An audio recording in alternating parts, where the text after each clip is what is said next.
Good evening, and for the conclusion of our deep dive into the Mann Act, we will be discussing SCOTUS decisions.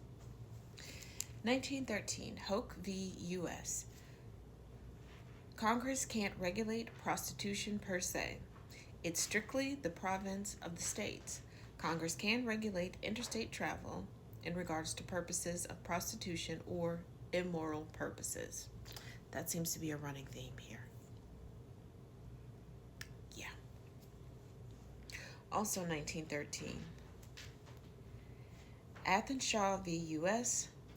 The law is not strictly limited to prostitution, but to debauchery as well.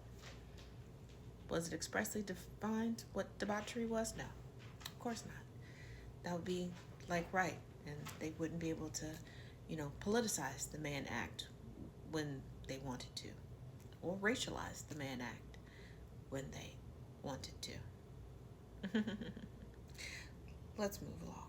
1913, Caminetti v. U.S. This has popped up multiple times in our discussion of the Mann Act. The Mann Act did not strictly apply to purposes of prostitution, but to other non-commercial consensual sexual liaisons.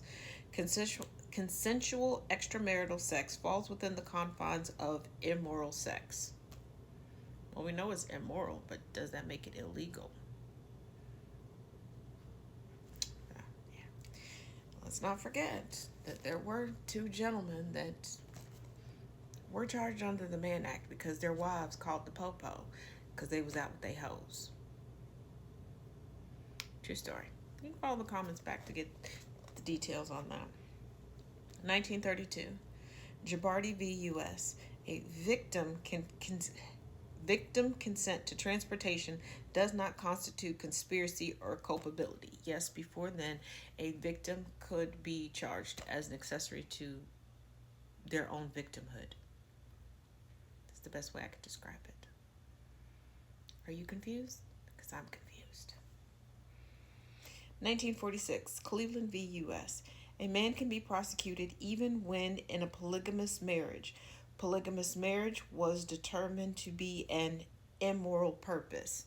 They like immoral purposes a lot because it's all encompassing. So basically, if you don't live the way that they live, they'll just charge you and convict you and find the evidence needed to do that.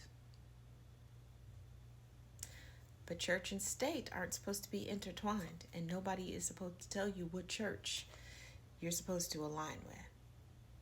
Okay. Moving along. 1955, Bell v. U.S. Simultaneous transportation of two women across state lines equals one violation of the act, not two. Yeah. They say the devil is in the details. And, if I was the one that was standing trial, I would want that pointed out as well. Because it's like I didn't really break the law twice. I broke the law once with two different people. I mean, you got to make it clear. 1960, Wyatt v. U.S. A victim can be compelled to testify against a spouse who is in violation, in exception to the common law spousal privilege rule.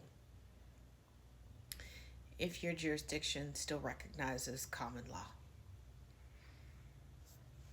I'll tell you about the devil in the details. Okay.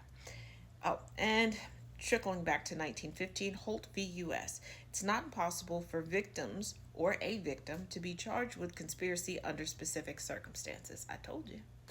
They will tell you you're a victim, but charge you along with your victimizer.